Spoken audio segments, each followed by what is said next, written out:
The carnivore diet, if you want the quick summary, absolutely increases your risk of heart attacks and strokes without question. Number two, increases the incidence of cancer, multiple types of cancer, not just GI tract cancers, but lots of other types of cancer. Is the carnivore diet going to kill you? Let's see what a cardiologist thinks. Carnivore diet may be killing you, cardiologist explains. Now, if you don't have my top 10 tips on how to start keto right, check the description below. Well, the carnivore diet is all the rage and popular, taking away plant foods, plant source foods. It kind of is the antithesis, the opposite of the entire plant-based food sort of craze that's going on. Plant-based, you hear that everywhere. It doesn't necessarily mean it's better, but you hear it everywhere. So this, I guess, is non-plant-based, the carnivore approach. And I've seen people use it in my practice. I don't endorse it without science behind it yet, but I'm curious because I don't really see evidence that it's killing anyone yet. But Dr. Allo, always consider the source. You go to his website and blog, and he's a board-certified cardiologist. In fact, he has medical licenses in 4 states, which is interesting. I only have 1 medical license in North Carolina, but if you do telemedicine, I suppose you do that to you can be licensed and then do telemedicine in several states. He's an assistant clinical professor of medicine at Midwestern University and Ohio University, so there's an academic affiliation there. And he also has an interesting background in many non-medical things before getting into medicine and cardiology. So let's see what Dr. Allo has to say about the carnivore diet. So is the carnivore diet healthy or good for you? So as a cardiologist, I get asked this question almost every day. I posted a few videos on TikTok and they blew up with people asking about the carnivore diet. So on my blog, I posted a really long article on the carnivore diet going through all of the data, the research, the studies. So the carnivore diet, if you want the quick summary, absolutely increases your risk of heart attacks and strokes without question. And we go through all the data and research. Number two, increases the incidence of cancer, multiple types of cancer, not just GI tract cancers, but lots of other types of cancer. So the biggest issue I have with this diet is So let me just stop there. I went to the blog. There's a link to his blog on these studies that show that it causes heart disease and cancer. It's really not the carnivore diet that's being studied in the studies that he's citing. And this is an important flaw or limitation on the criticisms of carnivore diet, because if you take people who eat meat, who eat other types of foods as well, that's the research that's being cited. So they're citing the nutritional epidemiology research of people who eat meat and other things as well, compared to those who eat less meat. And of course, I've gone over the nutritional epidemiology limitations umpteen times. If you haven't heard me talk about those, please look back at some of my videos. Nutritional epidemiology is really kind of a hypothesis generating endeavor. You really can't prove causation with the kind of relationships that are seen typically in these diet studies. But so to look at people who eat carbs and meat and look at the cancer risk and heart disease risk, they're then assuming that that will carry over to someone who doesn't eat carbohydrates at all and just eats the meat. Well, I learned a long time ago that a keto metabolism is very different than a metabolism where you're eating carbs and you're burning carbs. If you don't eat carbs, your body burns fat, and you may be in nutritional ketosis, which just means you're a fat burner. So there's a assumption that the studies involving carb eaters who eat red meat, that small assumption is that it applies to people who just eat the meat, without regard to the fact that the entire metabolism changes because you're not consuming all those carbohydrates. So in quicker terms, it's comparing apples and oranges. So people in those studies being cited really aren't doing a carnivore diet, they're just eating the red meat. And it's assuming that that same problem will occur if you ate the red meat without the carbohydrates. And I don't think that's a fair assumption. In fact, there are a lot of reasons to believe that the outcomes will be different because the metabolism is so different. People who are promoting this, even though some of them are physicians, they are not cardiologists. You have people who are gynecologists, non-practicing orthopedic surgeons, cardiothoracic surgeons. You have psychologists. The main guy promoting this is Carnivore MD, who's actually a psychologist who's non-practicing but pretends to know everything that there is to know about cholesterol. He literally tells people my cholesterol and LDL is over 400 and my doctor says it's okay and I'm going to live a really, really long time. We'll go into that topic later, but you are going to shorten your lifespan and or make your quality of life very, very poor by doing that. So here are a couple common criticisms of if the science isn't there, let's criticize the people. That's called an ad hominem. In fact, here it's criticizing the authority or lack of authority having the position. The psychologist or psychiatrist who promotes carnivore, not being a cardiologist, can't possibly know anything about cardiology.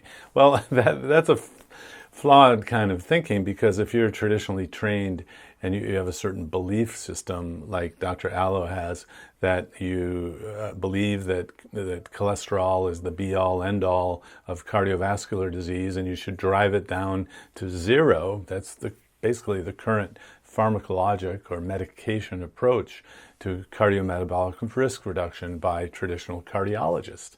They don't really appreciate that a low-carb or keto diet can reduce the metabolic syndrome, which is another well-known contributing cause of atherosclerosis. It works by a different method, and you don't need drugs.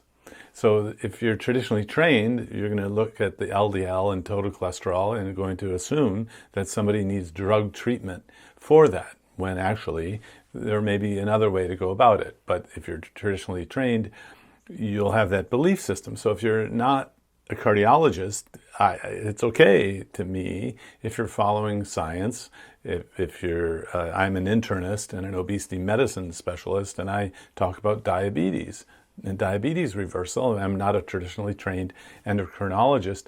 My colleagues, the traditionally trained endocrinologists at Duke, promote the use of higher carb diets and medications for type 2 diabetes, where I can reverse the type 2 diabetes without medicine by going about it differently, addressing the food in a greater way. So that to claim that someone, so far we have studies that include red meat of carb eaters show higher rates of cancer and heart disease, so therefore carnivores will. Well, that's a different metabolism. I don't think that necessarily applies. And because the promoters don't have cardiology backgrounds, you can't believe them in terms of the heart outcomes. Well, I don't think that's strong arguments against carnivore yet, but let's see. There's a lot of financial incentive behind this diet.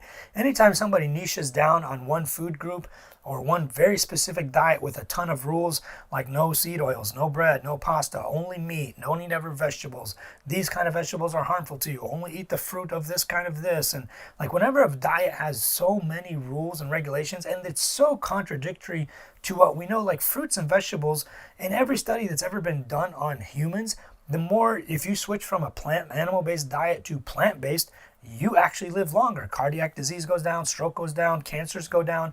We know this. Like, that's not something new. These guys... Well, it does sound authoritative, doesn't it? Well, there really has been no randomized controlled trial, prospective study of a plant-based versus non-plant-based or carnivore diet to see if people live longer. The studies just haven't been done. So we're talking about intermediate or surrogate outcomes. And again, I'm not seeing anything to say the carnivore diet will kill me. Although I'm not doing one. I do an almost carnivore diet. I certainly eat red meat personally. And the financial incentives is interesting because if you go down to Dr. Allo's blog and all, he actually does sell courses so that he makes money from a blog. And, you know, that's fine. I don't besmirch someone trying to teach. We do that in our Adapt Your Life Academy.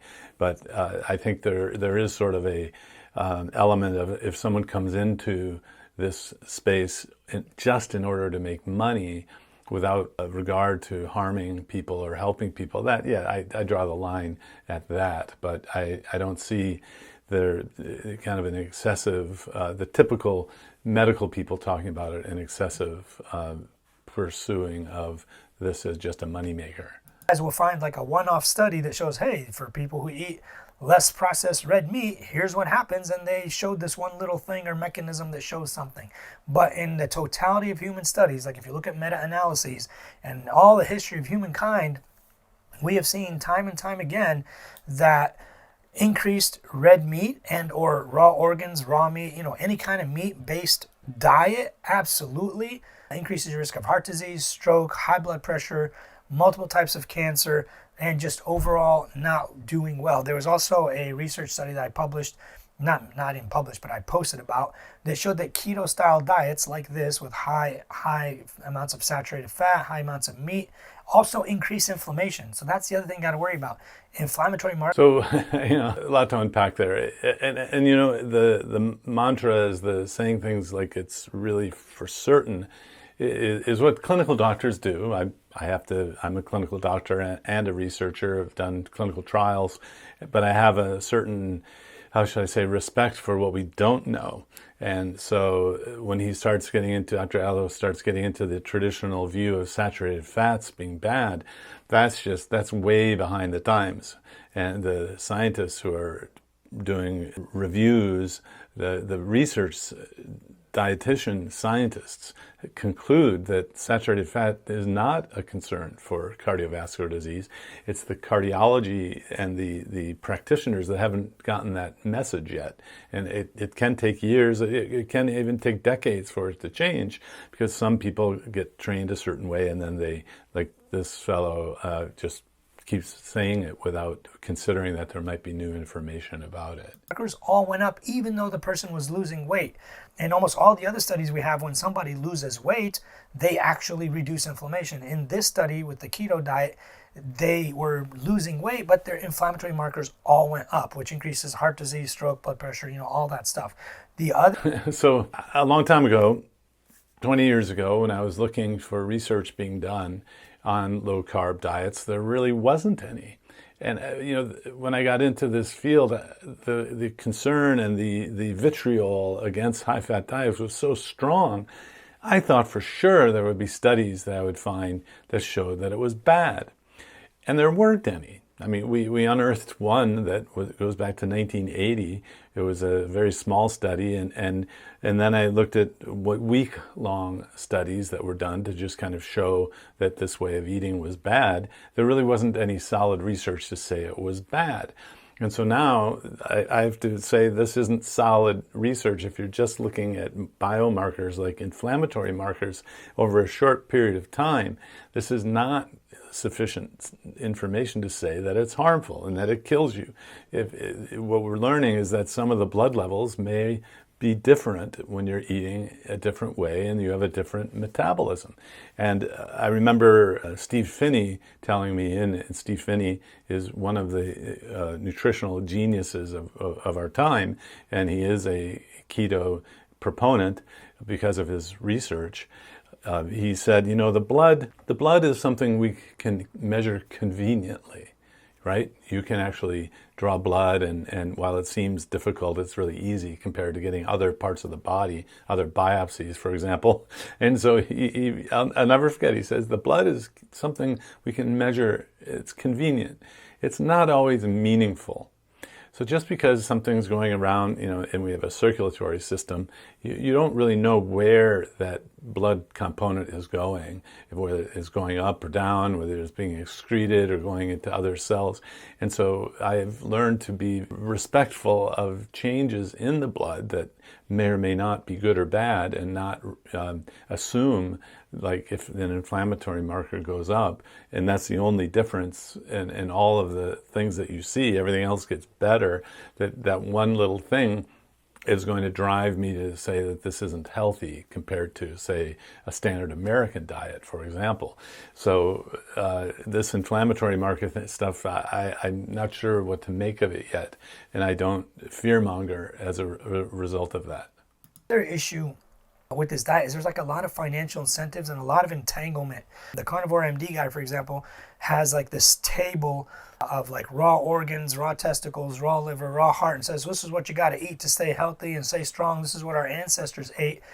Obviously none of that is true, but if you can't eat that stuff because it's disgusting, they'll give you a pill that's like raw organ meat, freeze dried or whatever organ meat. So he's really selling supplements. Him and Liver King are together, business partners. They lived with each other for about a year, and they came up with this whole thing together and sell hundreds of millions of dollars worth of supplements for organ meats every single year. The guy retired, lives in Costa Rica, making $100 million a year selling supplements to very uneducated or not very knowledgeable people about this crazy mad diet. The other problem is if you eat more than two. Well, I share that concern. I have watched the videos about Liver King and how he got discredited, but there are actually legitimate physicians who are teaching a carnivore approach and having successes in times. In my limited experience, I've had a few people fix things that I couldn't fix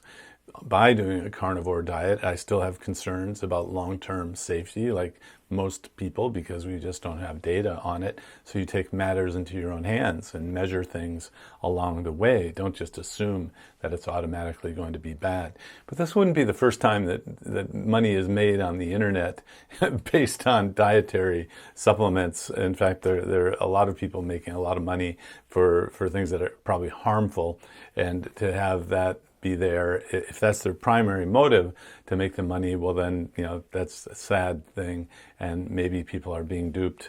And the method I teach is just a real food based sort of approach. You can get food at any grocery store, and it doesn't have to be farmer's market, doesn't have to be super clean, and I agree that there are some people taking advantage of this carnivore craze. Now, although let's think a little more broadly, in the keto junk foods that are now out there, the current food manufacturing system is taking notice of keto and coming out with things that I don't want you to have. If you're trying to do a keto diet and really burn fat, you don't want to have all of these additives and extra carbs that are in quote keto junk foods that are available now.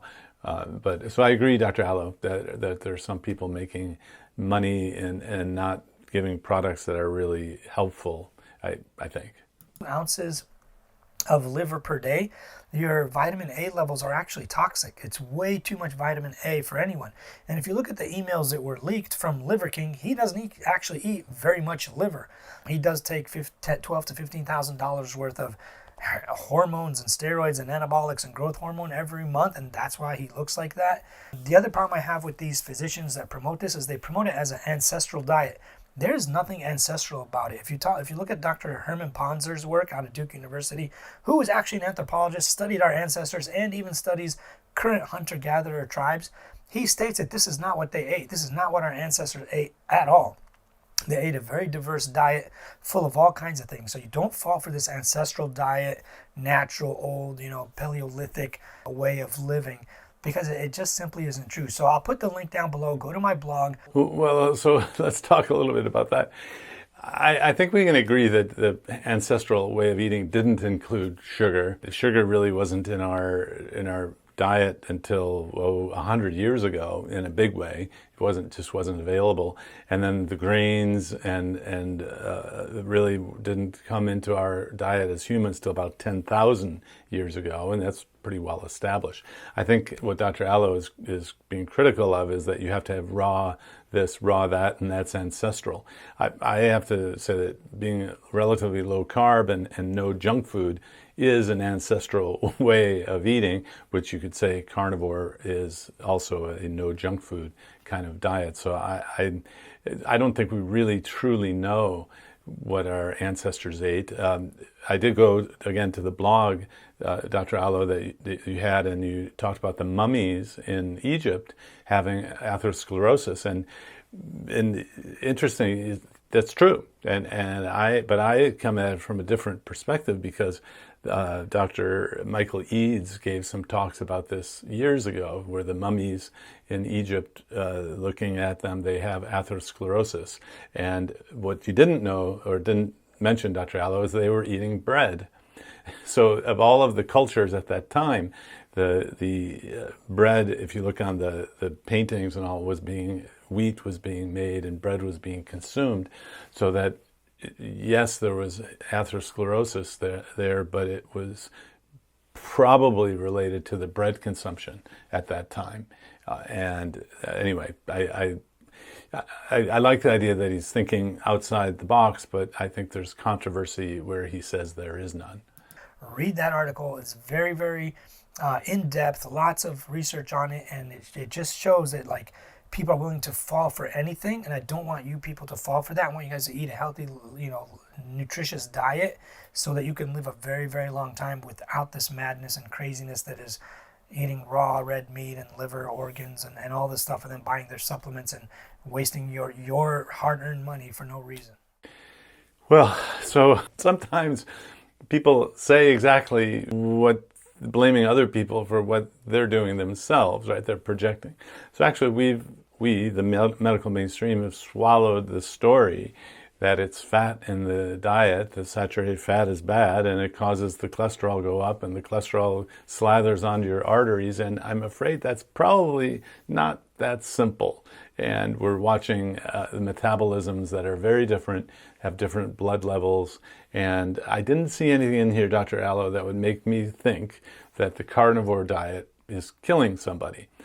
I didn't see any danger, you're on the edge of the cliff kinds of things, or even a case study or an anecdote of someone going on a carnivore diet having a problem.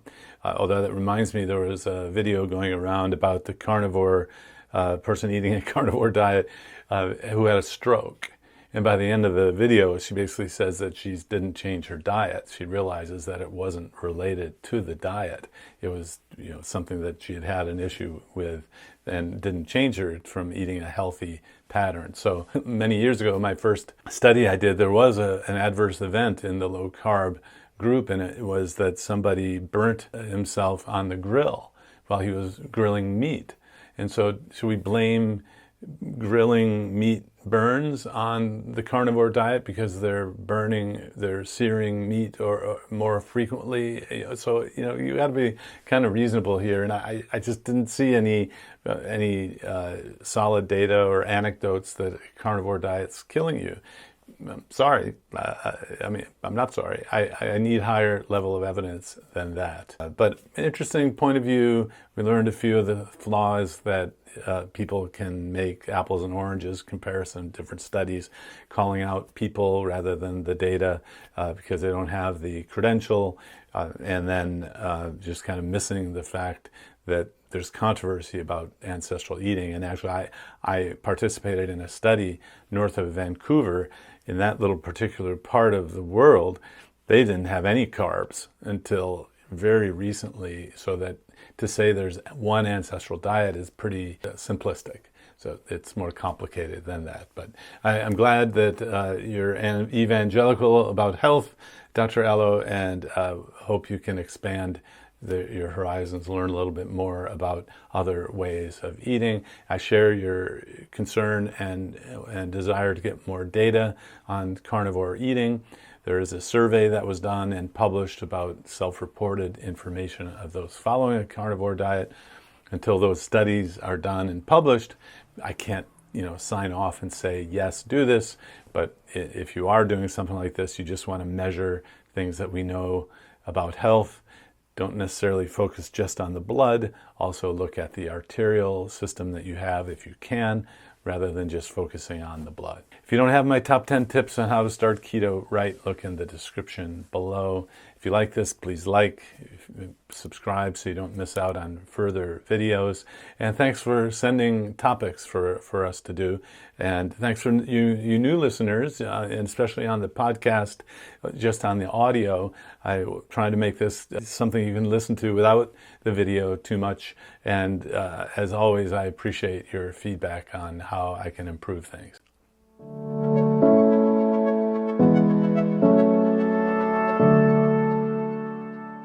If you enjoyed this video, be sure to like, subscribe, and hit the notification bell, and check out adaptyourlifeacademy.com.